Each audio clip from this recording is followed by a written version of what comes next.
आज हम जो हिस्ट्री का फर्स्ट यूनिट है rise of nationalism in Europe उसका जो फर्स्ट लेसन है the French revolution and the idea of the nation ये पढ़ने वाले हैं। जैसा कि आप जानते हैं, हमने पहले भी इसकी चर्चा की थी कि जो फ्रेंच रिवोल्यूशन है, जो फ्रेंच रिवोल्यूशन है वो स्टार्ट हुआ था started in 1789 and before it France was under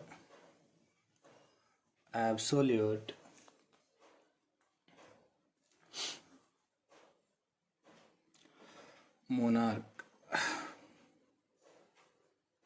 monarchical system. तो फ्रेंच रिवोल्यूशन जो है वो शुरू होती है 1789 में, और इससे पहले जो है जो फ्रांस था वो पूर्णतः से जो है मोनार्कियल सिस्टम, हम ऐसे कह सकते हैं कि राजतंत्र के अधीन था। इस चीज़ को समझने के लिए सबसे पहला जो चीज़ है जिसे हमें समझना है कि नेशनलिज्म क्या होता है। नेशनलिज्म क्या है? What is nationalism? नेशनलिज्म जो है ये आइडेंटिफाई करता है, identify with one's own nation.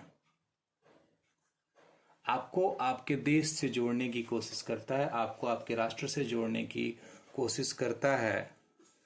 And supports it's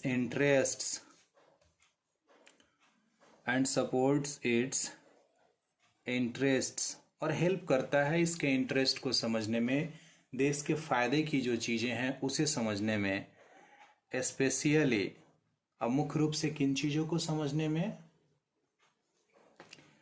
to the exclusion और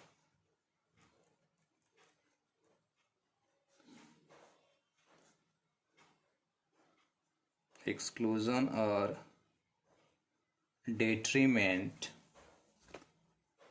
of the interests of other nations। यानी कि हम ऐसे कह सकते हैं कि राष्ट्रवाद जो है, जो नेशनलिज्म है, वो अपने नेशन के इंटरेस्ट को सपोर्ट करता है और दूसरे नेशंस के जो इंटरेस्ट हैं, उनके जो फ़ायदे हैं, उनको एक्सक्लूड करता है, उनको बाहर रखने की कोशिश करता है। अब है क्या नेशनलिज्म के बाद जो अगला टर्म आता है वो हमारे पास है नेशन। नेशन क्या है? नेशन जो है कह सकते हैं कि a nation is a stable community of people. यह एक लोगों का एक खास कम्युनिटी है, एक स्टेबल कम्युनिटी है जो बना हुआ है formed on the basis of a common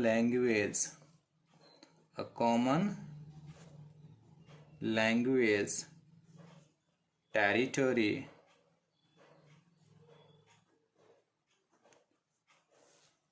history,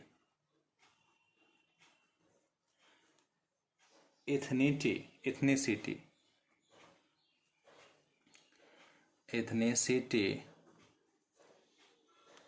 और psychological makeup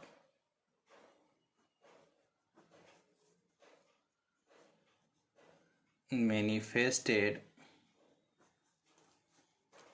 in a common culture in a common culture. अब है क्या ये, आप कह सकते हैं कि कोई भी नेशन जो है कोई भी एक स्टेबल कम्युनिटी है लोगों का, जो इस आधार पे बना हुआ है कि उनकी लैंग्वेज कॉमन है, वो जो लैंग्वेज बोलते हैं वो कॉमन है, उनका क्षेत्र कॉमन है, वो जिस क्षेत्र में रहते हैं वो कॉमन है, और उनका इतिहास कॉमन है, इतिहास की कुछ चीज़ें उनकी मिलती हैं, एथनिसिटी वो एक ही वर्ग के होंगे, एक ही तरह के खास समूह के हैं, या साइकोलॉजिकल मेकअप के हैं, एक ही तरह के विचार रखते हैं, जिनको एक कॉमन कल्चर में मैनिफेस्ट कर दिया गया है, एक कॉमन कल्चर में जोड़ दिया गया है। हमने जो है French revolution and the idea of the nation को समझने के लिए पहले कुछ टर्म्स को समझना है, जिसमें हमने एक टर्म को देखा नेशनलिज्म। नेशनलिज्म में क्या था कि हम सपोर्ट कर रहे थे अपने देश की भावना को, और दूसरा था नेशन। नेशन जो है एक स्टेबल कम्युनिटी था लोगों का, जो एक common language, territory, history, ethnicity या साइकोलॉजिकल मेकअप के आधार पे बना हुआ है। और तीसरा जो टर्म है वो है नेशनलिटी। अब नेशनलिटी क्या है? नेशनलिटी जो है the status of belonging to a particular nation, a particular nation, मतलब ये एक ऐसा स्टेटस कि आप किसी खास राष्ट्र से जुड़े हुए हैं। जैसे हम मान लीजिए कि एग्जाम्पल है हमारे पास कि main of Indian nationality, Indian nationality, वैसे लोग जिनके पास भारत की नागरिकता है। एक दो और टर्म है, उसके बाद हम लोग चलते हैं लेसन में। अब पहला है जो एक टर्म है वो है रिवोल्यूशन। रिवोल्यूशन, अब रिवोल्यूशन क्या है? एन ओवरथ्रो, एन ओवरथ्रो और रिपुडिएशन, रिपुडिएशन and a thorough, THOROUGH, thorough replacement,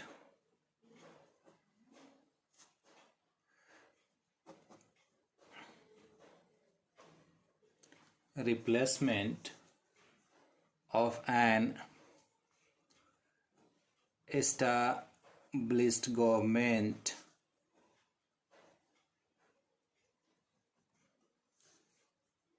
और पॉलिटिकल सिस्टम, और political system by the people governed. अब यह है क्या? कहा जा रहा है कि पूर्णतः जो है ओवरथ्रो कर देना, उठा के फेंक देना, हटा देना या बदल देना एक पुराने सरकार को या एक पुराने सिस्टम को जिसके द्वारा राजनीतिक रूप से शासन किया जाता था। तो पॉलिटिकल साइंस में जो रिवॉल्यूशन है ये आया हुआ है, लैटिन एक वर्ड है रिवोल्यूशियो से, जिसका मतलब होता है टर्न अराउंड, बदल देना। यह एक फंडामेंटल चेंज है जो सडन होता है किसी भी पॉलिटिकल पावर में या पॉलिटिकल ऑर्गेनाइजेशन में, और ये तब होता है जब एक पॉपुलेशन जो है, एक खास पॉपुलेशन, एक बड़ा सा पॉपुलेशन जो है सरकार के खिलाफ चला जाता है, सरकार के अगेंस्ट जो है वो विद्रोह कर देता है या विरोध कर जाता है।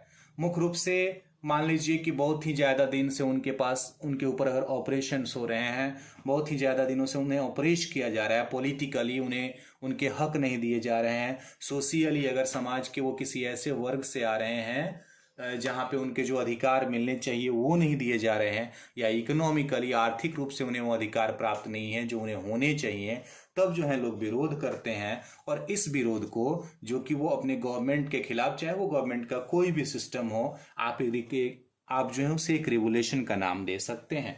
तो फ्रांस में क्या हुआ?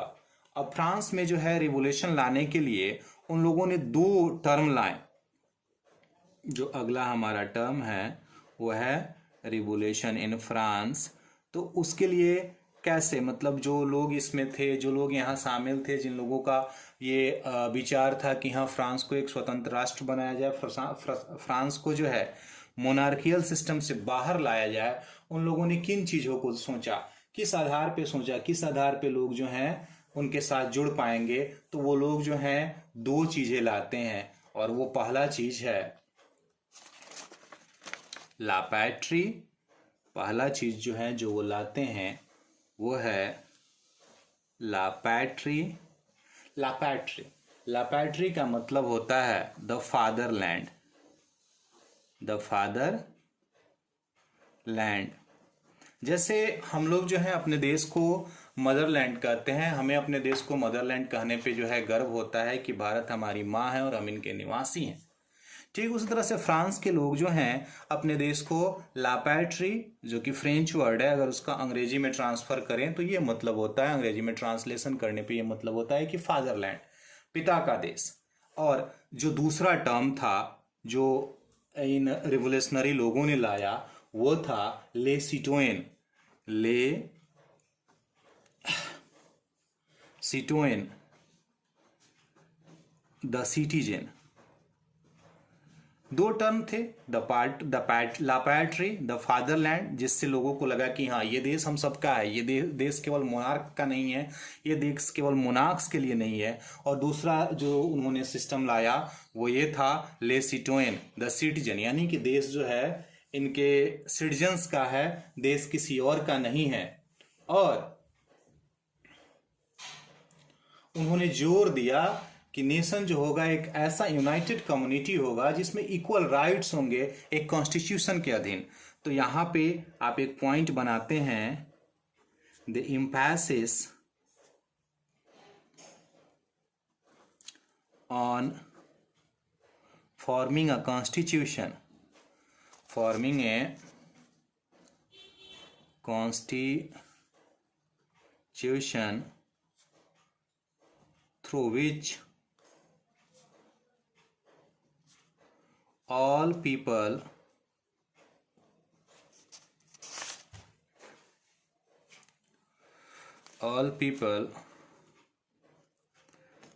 of the nation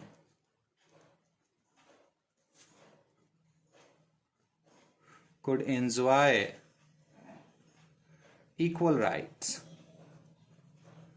इसमें क्या उन्होंने क्या किया कि उन्होंने एक चीज पे जोर डाला कि सारे लोग जो हैं एंजॉय कर सके कि इक्वल राइट को, एक बराबरी के अधिकार को, सबको जो है बराबरी का अधिकार मिले, सब जो हो कॉन्स्टिट्यूशन के सामने, सब जो हो कानून के सामने इक्वल हो।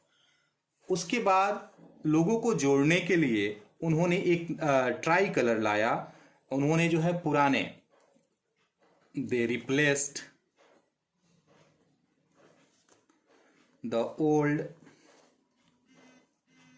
monarchical flag with a new tricolor, उन्होंने क्या किया कि पुराने झंडे को, जो पुराना रॉयल स्टैंडर्ड था, पुराना मोनार्कियल फ्लैग था, उसको एक नए ट्राई कलर से जो है बदल दिया। अब इसमें क्या हुआ, अब ये जो फ्लैग था, the flag of France, French में क्रेप्यू फ्रांसिस बोलते हैं इसे, यह 3 रंगों का एक फ्लैग है जिसमें वर्टिकल बैंड लगे हुए हैं। अब जो फ्लैग है वो वर्टिकल बना हुआ है, पहला कलर यहाँ से यहाँ तक, फिर दूसरा कलर यहाँ तक, फिर तीसरा कलर यहाँ तक, ऐसे बना हुआ है। जबकि हमारे देश का जो फ्लैग है वो हॉरिजॉन्टल है, पहला कलर ऐसे है, फिर दूसरा कलर है, फिर तीसरा कलर है, ये इस तरह से है। जबकि फ्रांस का इस तरह से है, तो मतलब वर्टिकल है। तो वर्टिकल में क्या है कि इसमें 3 कलर हैं।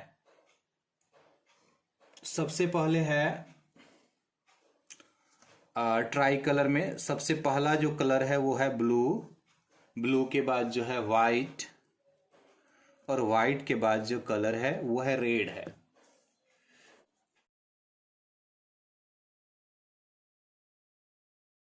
तो फ्रांस का जो मतलब मोनार्कियल फ्लैग था उसको रिप्लेस किया गया एक नए ट्राई कलर से जिसमें 3 कलर हैं, ब्लू, वाइट और रेड। इसके बारे में जो है more about the French flag in other video हम लोग दूसरे वीडियो में जो है इसके बारे में ज़्यादा पढ़ेंगे। उसके बाद फिर वापस आते हैं। इसके बाद इन्होंने क्या किया कि जब इन्होंने इसे बदल दिया, फ्रांस के क्लर्क को बदल दिया, वहाँ एक कॉन्स्टिट्यूशंस लाए। उन्होंने क्या किया कि स्टेट जनरल जो है इलेक्ट किया गया एक्टिव सिटीजन्स के द्वारा। तो state general was elected by active citizens. जो यहाँ के एक्टिव सिटीजन थे उन्होंने क्या किया कि एक स्टेट जनरल को इलेक्ट किया। उसके बाद क्या होता है ये देखते हैं। नेशनल असेंबली को जो है इन्होंने रीनेम कर दिया, रीनेम्ड द नेशनल असेंबली।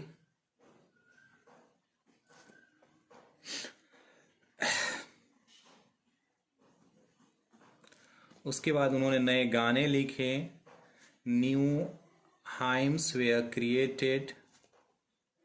और इस न्यू जो नए नए हाइम्स बने, जो नए गाने बने, इनमें उनकी बहादुरी की चर्चा की गई जिन्होंने मतलब देश के लिए जो है अपना जान दिया था या देश के भलाई के लिए वो काम कर रहे थे। और उनको जो है एक राष्ट्र नायक के रूप में, एक हीरो के रूप में इन गानों में जो है प्रदर्शित किया गया।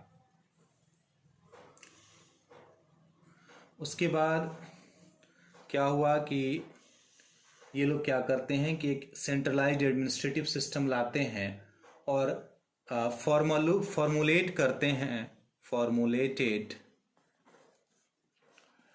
क्या करते हैं कि ये लोग फॉर्मुलेट करते हैं, बनाते हैं uniform laws for all citizens. सभी नागरिकों के लिए बराबर के नियम बनाते हैं ये लोग। सभी नागरिकों को बराबर का अधिकार मिलता है इनके नियम में या एक नए कॉन्स्टिट्यूशन में जो इन्होंने बनाया था। इसके बाद क्या होता है कि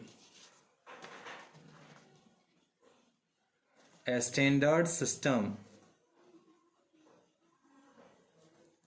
of weight and measure was adopted। इससे पहले क्या होता था ना फ्रांस में कि अलग अलग जगहों पे अलग अलग वेट का सिस्टम था, अलग अलग जगहों पे अलग अलग मेजर का सिस्टम था। इससे क्या होता था कि एक जगह से लिया गया कोई सामान का वेट दूसरी जगह कुछ और हो जाता था। जैसे मान लीजिए कि यहाँ से लेकर के कोई चला 1 kg और अगले जगह जा करके जो है वो 500 ग्राम हो जाए या 750 ग्राम हो जाए, या यहाँ से जो है 10 मीटर कोई कपड़ा लेके चला, अगली जगह जो है वो 15 मीटर हो जाए। तो इस तरह से जो है माप और तौल में गड़बड़ी को दूर करने के लिए उन्होंने क्या किया कि एक स्टैंडर्ड सिस्टम बनाया। पूरे देश में उसी सिस्टम को एडॉप्ट किया गया। उसके बाद क्या किया गया कि रीजनल जो डायलेक्ट्स थे उनको डिस्करेज किया गया।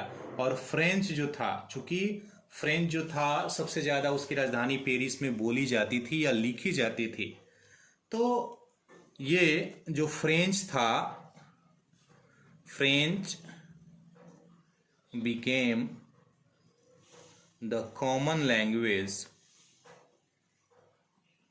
of men। यहाँ जो है पढ़ाई लिखाई के लिए, बोलने के लिए, हर चीज़ के लिए जो है फ्रेंच जो था कॉमन लैंग्वेज बन गया। इसके बाद जो है इन लोगों ने जैकोबिन्स क्लब्स की स्थापना करी। अब जैकोबिन क्लब क्या है? एक जैकोबिन क्लब जो है, जैकोबिन्स या जैकोबिन क्लब क्या है इसे समझते हैं हम लोग। जैकोबिन क्लब क्या है? जैकोबिन्स कह सकते हैं we are members of influential political club.